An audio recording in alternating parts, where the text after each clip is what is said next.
해뜨기 전 1시간이라는 책은 한 사람의 자전적 에세이입니다. 아주 뛰어난 작품성을 가진 책이기도 하거든요.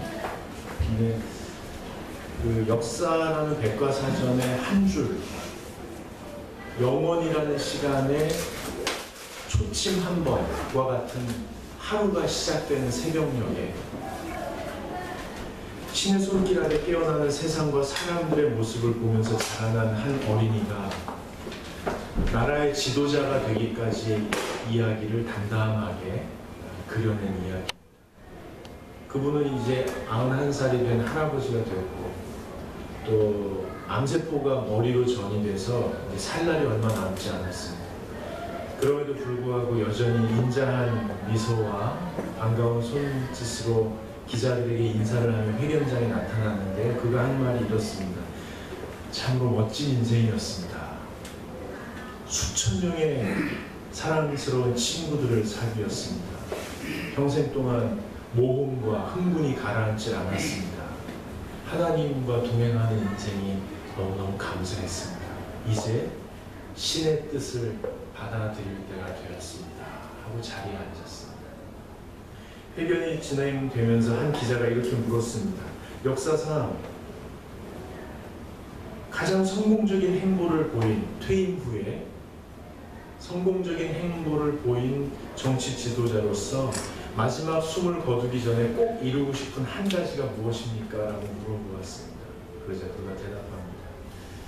내가 죽기 전에 세상에 남은 마지막 기니웜 한 마리가 죽는 것을 보는 것입니다. 기니웜이 뭐냐면 오염된 물에 기생하는 그런 기생충입니다. 온 세상 어린이가 맑은 물 한 모금을 머금을 수 있는 세상을 꿈꾸는 사람은 엄마의 마음을 가진 사람입니다. 모든 훌륭한 지도자가 엄마이진 않습니다만 엄마의 마음을 가진 지도자는 좋은 지도자임에 틀림이 없습니다. 제가 전에 교회에 있을 때 소망부라고 있었습니다. 무슨 정신지체 장애 아이들을 배려한 부서이거든요. 거기 부모님들이 주변을 살피고 아이들을 돌보는 것을 보면 마치 우주를 경영하는 것처럼 그 마음이 깊고 넓고 크고 높습니다. 마치 하나님의 마음 같죠. 하나님이 이르시되 우리의 형상을 따라 우리의 모양대로 우리가 사람을 만들고 그들로 바다의 물고기와 하늘의 새와 가축과 온 땅과 땅이 기는 모든 것을 다스리게 하자 하시니라. 창세기 1장 26절 말씀입니다.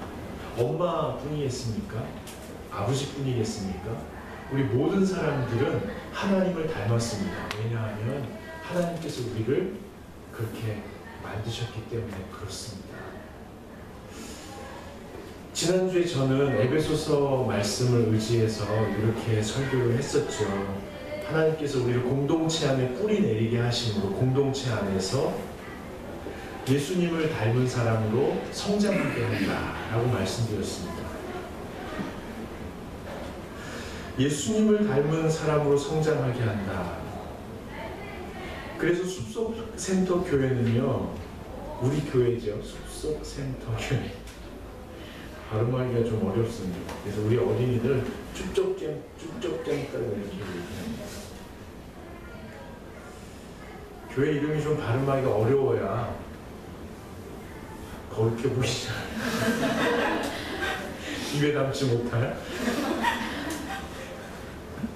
우리 교회는요, 주님과의 개인적인 관계를 맺고 지속적으로 성장하는 사람들의 공동체입니다. 여러분, 지속적으로 성장한다는 것은 뭘까요? 제가 계속 말씀드리지만 한 사람의 종교인을 만드는 것이 아닙니다. 교회 중심에 열심히 활동하는 개신교 문화에 길들여진 종교인을 만드는 게 성장하는 것이 아닙니다. 우리 교회에서 지속적으로 자라난다는 것은 영적, 지적, 정서적, 사회적, 신체적으로 균형 있게 성장하여 성숙한 시민이 되는 것입니다. 왜냐하면 예수님이 말씀하신 대로 이 땅에 이미 하나님의 나라가 임하였기 때문에 이 땅에 하나님의 임재 가운데 하나님의 뜻대로 모든 일상을 아름답게 가꾸어 나가기를 포기하지 않는 사람, 저는 그 사람의 삶이 거룩하다고 봅니다. 그래서 가정과 교회와 일터와 이웃과 세상 속에서 선한 영향력을 미치는 사람, 그렇게 계속 성장해 가는 거죠. 우리가 바라봐야 할 성장의 끝은 어디일까요? 지난주 말씀드린 대로 예수 그리스도의 장성한 분량입니다. 그게 어디냐면 하나님이시죠. 오늘 본문에 하나님을 닮으라라고 얘기합니다. 예수님은 우리에게 착한 사람이 되라, 능력 있는 사람이 되라, 똑똑한 사람이 되라, 부지런한 사람이 되라, 인정받는 사람이 되라 라고 하지 않으셨습니다. 너 자신 안에 계신 하나님, 하나님을 닮은 너, 하나님의 형상대로 만들어진 너, 하나님을 닮아라. 목표를 아주 높게 잡으셨습니다. 자녀 교육의 목표가 어디일까요? 하나님을 닮으라고 말씀하셔야 됩니다. 너 하나님을 닮아라. 너 하나님의 사랑아. 이렇게 말씀해 주셔야 됩니다. 자녀가 없는 분은 이웃 아이에게라도 그렇게 얘기해 주십시오. 동네 아이들에게라도 너 하나님의 사랑아, 하나님을 닮아라. 여러분, 그게 우리가 할 수 있을까요? 오늘 주님께서 말씀하십니다. 5장 2절에 보시면 그리스도께서 너희를 사랑하신 것 같이 너희도 사랑 가운데에서 행하라. 이 말이 뭐냐면 먼저 주님께서 우리에게 오셔서 우리에게 사랑을 부어주시고 우리가 사랑을 경험하고 맛보고 알아서 사랑의 사람으로 자라나면서 다른 사람이 사랑을 받아들일 수 있도록 사랑의 수고를 해나가는 것, 이 삶으로 초대하시겠다고 합니다. 그 주님의 사랑이 무엇입니까? 계속 읽어보면 그는 우리를 위하여 자신을 버리사 향기로운 제물과 희생 제물로 하나님께 드리셨습니다.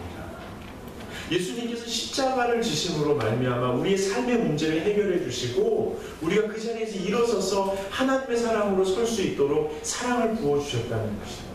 죽음보다 강한 사랑을 부어주심으로 죽어버린 우리를 사랑의 사람이 되게 하셨습니다. 죽음보다 강한 사랑을 우리에게 부어주셨습니다. 그 사랑을 어디서 맛볼 수 있냐면 주께서 세우신 공동체 안에서 뿌리를 내림으로 서로의 관계 속에서 사랑의 수고를 서로 섬기며 그 과정에서 우리는 사랑을 맛보아 알고 사랑의 사람으로 자라나게 된다는 것입니다.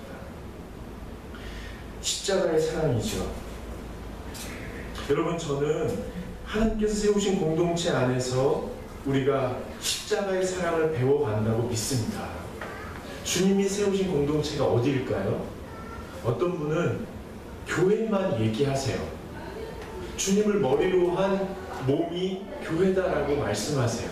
근데 저는 여러분의 가정도 주님을 머리로 한 교회 공동체라고 믿습니다. 몸이라고 믿고요. 여러분이 다니는 직장도 주님을 머리로 한 몸이라고 믿습니다. 여러분의 학교도요. 거긴 주님이 안 계세요. 거긴 주님이 모습을 보이지 않으세요. 이렇게 말씀하시는 분도 계세요. 근데 저는요, 이 땅의 모든 공동체는 주님의 몸이라고 믿습니다. 주님의 뜻이 실현되지 않는데요? 이렇게 얘기할 수 있겠죠. 그러나 생각해 보세요. 여러분, 중학교 때 생각은 있었지만 몸이 안 따라줄 때가 있었죠. 공부해야 되는데 하는데 공부 안 해요. 고등학교 때 술 먹으면 안 되는데 하면서 술 먹으면 안 되는데 내일 싸우면 안 되는데 머리가 있어도 없는 것처럼 이것을 문외한 뇌가 없는 것처럼 사는 사람들이 있습니다. 주님이 없는 것처럼 사는 공동체라 하더라도 주님이 안 계신 것이 아닌 것입니다. 이 세상 사람들이 주님을 몰라도 주님은 이 세상 사람들을 다 알고 계셔서 늦은 비와 이른 비를 온 세상에 부어주시는 것처럼 모두에게 은혜를 주시는 하나님 아버지의 사랑을 깨닫는 순간 그 사람은 내가 함부로 살아왔는데 신을 인정하지 않고 살아왔는데 신은 이때에도 나를 인정했다는 사실을 깨닫게 됩니다. 그래서 이 세월이 헛된 것이라고 생각하는 순간 아니다, 그것도 은혜로 너에게 베풀어 주었고 그 과정에서 너는 하나님의 사랑으로 성장하고 있었던 거야, 내가 그렇게 했던 거야 라고 말씀하시는 순간 그 앞에 허물어지게 되는 것이. 그러면서 저는 우리 교회뿐만 아니라 여러분의 가정과 일터와 학교와 심지어는 저는 사찰도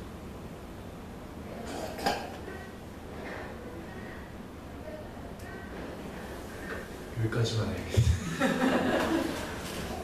주님이 계시는 공동체라고 믿습니다. 우리는 그 안에서 사랑의 사람으로 성장하는 겁니다. 그 안에서 십자가의 사랑을 배워가는 겁니다. 공동체 안에서 십자가의 사랑을 배워간다는 것은 삶의 자리를 인정하는 겁니다. 여러분의 삶의 자리를 받아들이는 겁니다. 여러분이 속한 가정, 여러분이 속한 일터, 학교, 직장, 여러분이 속한 곳, 그리고 여러분 안에 이루어지는 생각과 느낌까지 내 삶의 자리라고 인정하고 받아들이는 겁니다. 여러분, 어떤 아주 전 세계적으로 유명한 영성가가 있습니다. 이름만 대도 아실 겁니다. 그분이 이런 일화를 책에 써놓으셨더라고요. 4학년 때 교회를 열심히 다니고 늘 신앙에 관해서 얘기하니까 6학년 형이 맨날 때리는 거예요. 뺨을 때리고, 예수쟁이니까 오른뺨을 때리고 왼뺨도 돌려대고 뭐 이러면서. 그럼 걔 돌려대고 또 맞고, 발로 때리고 머리를 끌고 다니고, 길거리에서 만나든 학교에서 만나든 교회 가다 만나든, 그리고 심지어 침을 뱉고 뺏고, 그렇게 1년 6개월을 맞는 게 맞는 걸로 알고 살았어요. 그러다 어느 날 오후에 햇살이 아름답게 비치는데 친구들이랑 가다가 형을 또 만나는 거예요. 한 30분, 길면 1시간 또 괴롭힘 당하겠구나 하고 있는데 형이 때리는데 하도 맞으니까 주먹이 보이는 거예요. 그래서 딱 잡았어. 그분은 깜짝 놀란 거예요. 내가 미쳤나 봐. 이거 어떡하지 하는데 새로운 걸 깨달았어요. 형이 이걸 못 빼는 거예요. 그래서 내가 이 형보다 힘이 세다, 그걸 깨달은 거예요.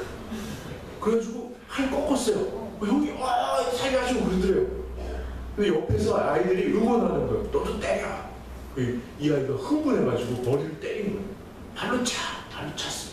꼬꾸라뜨려. 위에 올라탔어요. 막 때렸어요. 꽉. 그럼 흥분했어요. 그러고 나서는 두 팔을 꽉 잡고 그 눈을 보면서 주 예수 그리스도를 노래 구세주로 영접해. 어떤 형이 아멘. 이 사람이 전도한 첫 번째 사람. 그 세월이 흘렀어요. 이 사람이 영성학자잖아요. 그때 깨달았대요. 창조는 아름다우나 역사는 추하다. 하나님이 만드신 세상은 너무 아름답지만 그것 안에서 역사를 이루어가는 인간의 그 모습들은 너무 누추한 거예요.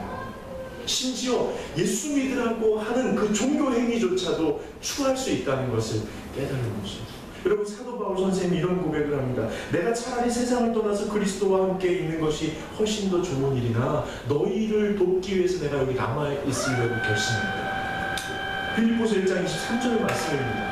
전 이 말씀을 읽을 때 이 사람이 약간 이상하다고 생각했어요. 세상에 이렇게 아름답고 누릴 게 많은데 왜 이게 너무 좀 그렇다 생각했는데 제 나이를 먹으니까 이런 생각이 문득 들 때가 있어요.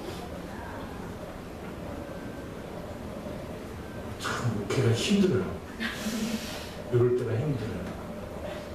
얼마 전에 가족들, 부모님 모시고 이제 그 휴가를 가는데 비행기를 타고 가는데 제주도 이렇게 내리게 됐어요. 내릴 때 비행기 막 흔들리는 거예요. 저는 평생 비행기를 타본 중에 이렇게 흔들리는 건 처음이었어요. 오래. 그래서 막 주변에서 불안감이 막 휩싸이기 시작했어요. 근데 저는 마음이 편해요. 목회가 어려운 게 이런 부분이거든요. 공개적으로 이대로 주님께 갈 수도 있겠다. 그러니까 마음이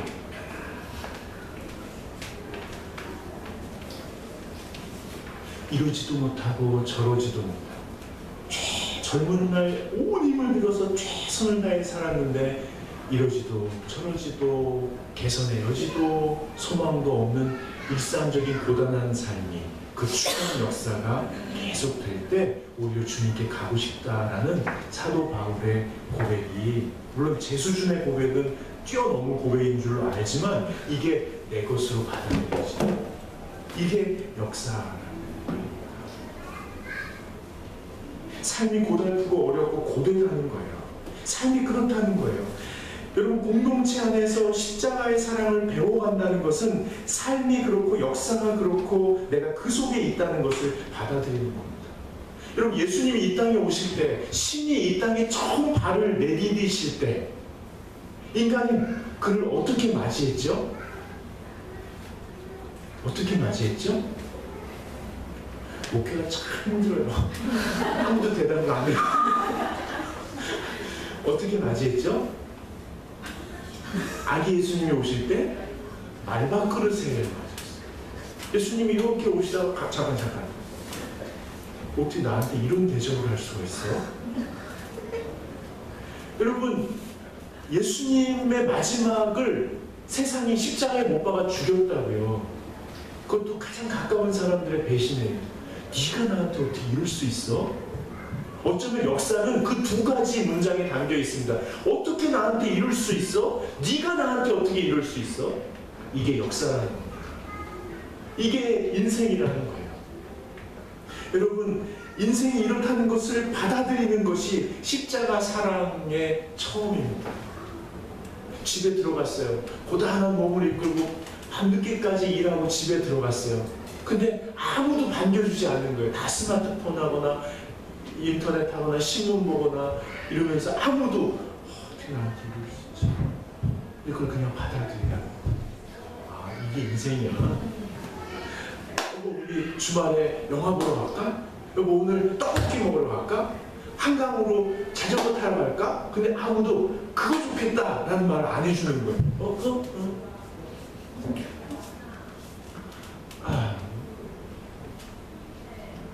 그냥 받아. 그게 인생이라고 받아들여. 직장에서요, 내 의견을 아무도 주위에서 듣지 않아요. 내 처우를 개선해주지 않아요. 나를 믿고 내가 맡은 일을 돕겠다고 지원해주지 않아요. 왜 나한테 이렇게 대접하는 거야? 나한테 어떻게 이럴 수가 있어? 그냥 당연히 받아들여. 그게 세상이라는 거. 음식점에 갔는데 서비스가 안 좋아요. 심지어는 음식 맛이 없어요. 아니, 세상에 나한테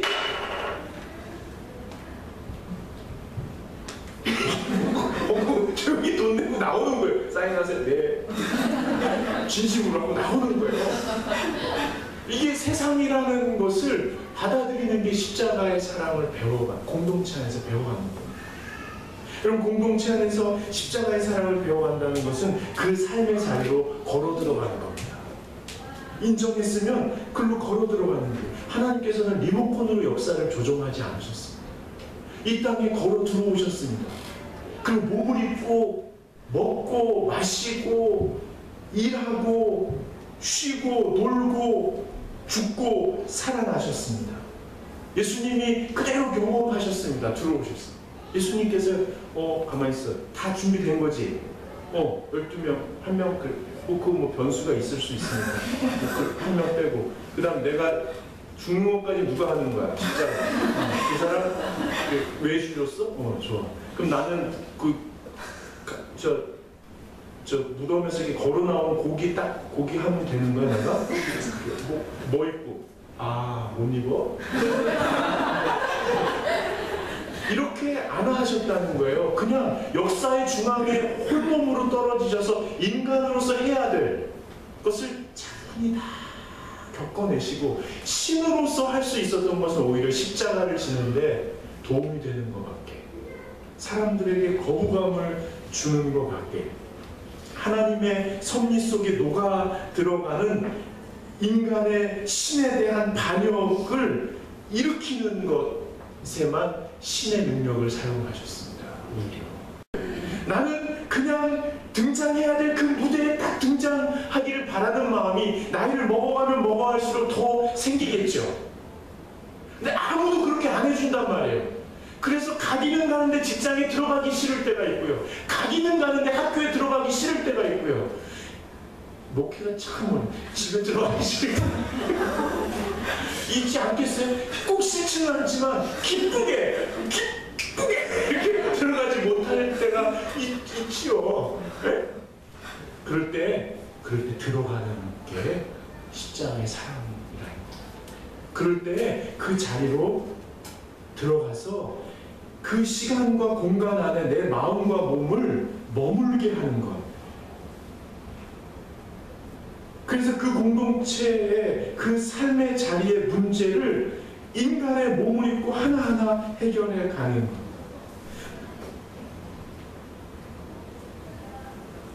그게 십자가의 사랑입니다.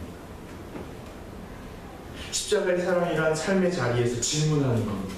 예수님께서는 인간의 삶의 자리의 가장 큰 문제인 죄와 죽음의 문제에 대해서 하나님께 물어봤습니다. 하나님 어떻게 하실 겁니까? 심지어 사람에게도 물어봤습니다. 너 여기 머물기를 원하냐? 일어서기를 원하냐? 네가 원하는 것 나한테 얘기해라. 너는 내가 그걸 도와줄 수 있을 거라고 믿니? 아니면 그냥 여기 주저앉아서 사는 게 그냥 살만한 거니? 물어보셨습니다. 그리고 자기 자신에게도 물어보았습니다. 이 십자가 피할 수 있는 길을 좀 주십시오. 자기 자신에게 물어봅니다. 그리고 답은 그래도 십자가였습니다. 혼자 생각하고 결정하고 다 따르길 원하던 것이 아니었습니다. 예수님이 혼자 생각해서 다 결정하고 다 좋게 기획했으니까 따르라고 그렇게 오픈하지 않으셨습니다. 여러분, 우리들은 그런 경향이죠. 혼자 생각하고 모두에게 좋은 결정을 하고 딱 오픈했을 때 만약에 그걸 사람들이 따르면 영웅주의에 빠질 가능성이 큽니다.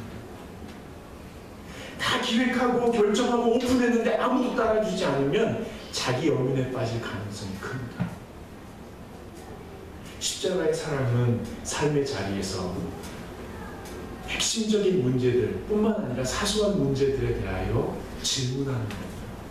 당신 생각은 어떠시오? 이런 문제가 있다고 여겨지는데 어떻게 하면 좋겠습니까? 하고 자꾸 물어보는 겁니다. 여러분, 누가 가족 중에 배고프다고 해서 라면을 끓여주는 거예요. 약간 끓여줄게. 끓이다가 계란을 탁 깨려고 하는데 가만히 있어.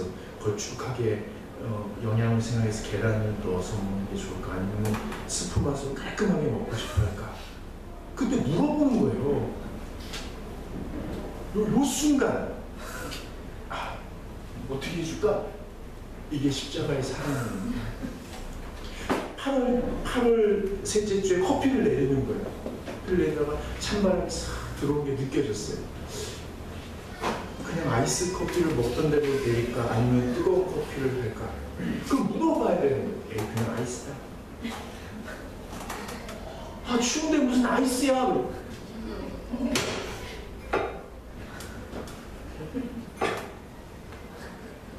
물어보면 아이스로 할까? 핫으로 할까? 핫 물어보는 겁니다. 여러분, 회사에서 기획서를 쓴다고 생각해 봅시다. 2주 후가 마감이에요. 벌써 한 달 전에 기획회의를 했어요.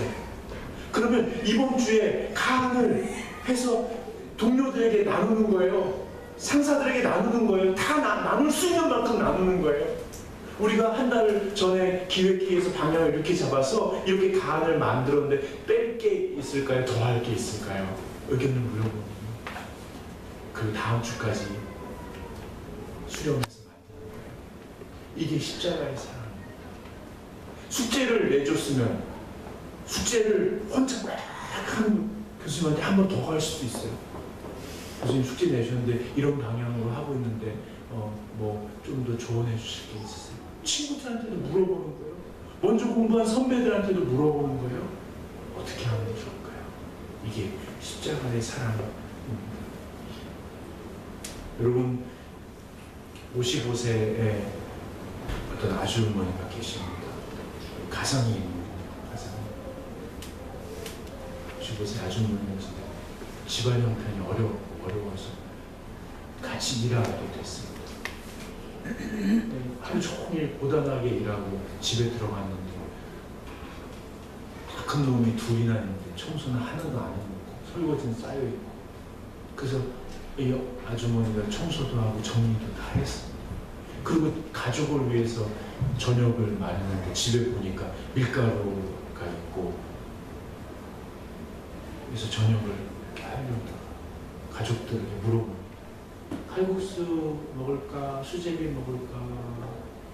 짜장면이요? 또라이. 칼국수 먹을까? 수제비 먹을까? 에이, 칼국수요. 그래, 칼국수 먹자. 칼국수를 먹었어. 다 먹고 나서 설거지를 합니다. 아, 엄마가 할 말이 있는데 잠깐 좀 모입시다. 늦게 일하고 들어왔는데 짐승 같은 애가 둘이나 있는데 청소는 안 돼 있고 하니까 이거 좀 어떻게 누가 도와줬으면 좋겠는데 어떻게 하면 좋을까 하고 가족 회의를 했습니다.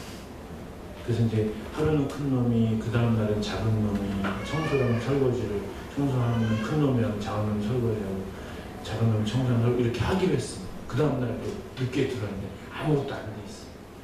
그래가지고 이제 당면이 이렇게, 냉면 해줄 건데 비빔냉면 해줄까, 물냉면 해줄까, 짜장면 또라이.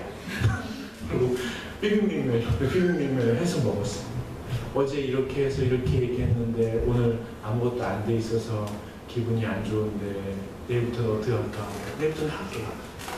저는 이분의 삶이 십자가의 사랑을 걸어가는 아주 거룩한 걸음이라고 믿습니다. 물론 삶의 고단함을 인정하고 그것을 내 삶으로 받아들이고 걸어 들어가서 거기 사람들과 문제를 공론화시킨다고 그게 신앙의 길은 아닐 수 있습니다. 왜냐하면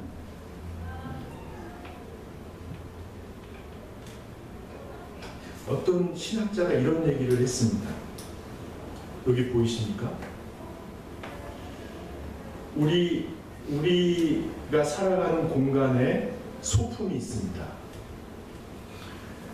이 소품은 아주 칙칙한 회색빛이고 건조해서 먼지가 없는데도 먼지가 쌓인 것처럼 삶을 지치게 합니다. 근데 이것을 각각의 고유한 본래의 모습으로, 색상으로, 빛깔로 피어나게 하고 각자의 고유한 리듬을 타면서 서로가 역동적으로 만나 선물 같은 인생으로 충만하게 변화시키는 데 필요한 것은 모든 것을 싹 쓸어버리고 새롭게 세팅하는 것이 아니랍니다.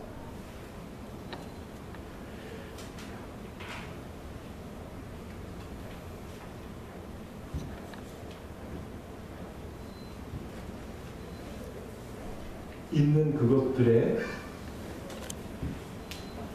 위치에서 각도만 조금씩 바꾸어도 이 모든 것이 본래의 영혼의 결에 따라 리듬을 타기 시작하고 역동적인 관계 속에서 신의 섭리와 은총, 새로운 삶으로 아름답게 변화될 가능성이 활짝 열리는 겁니다. 이렇게 쉬운 일을, 중요한 것은 사람이 못한다는 겁니다. 그래서 신께서 여기까지 오셨다고 합니다. 여러분이 여러분의 삶의 자리를 인정하고 그곳으로 걸어 들어가셔서 거기에서 경험하는 문제들을 해결하기 위한 질문을 하는 그런 삶을 살 때 기대할 수 있는 게 뭐냐면, 여러분의 일상이 하늘과 연결되어 있고 고유한 존재의 영혼의 결에 따라 고유의 리듬을 타기 시작하면서 관계의 역동이 일어나고 살만한 삶이라는, 이것이 고단한 일상이지만 살아볼 만한 삶이라고, 아름다운 하나님의 임재가 내려앉은 거룩한 장소라고 받아들이게 되는 신비로운 경험을 할 수 있다는 것입니다.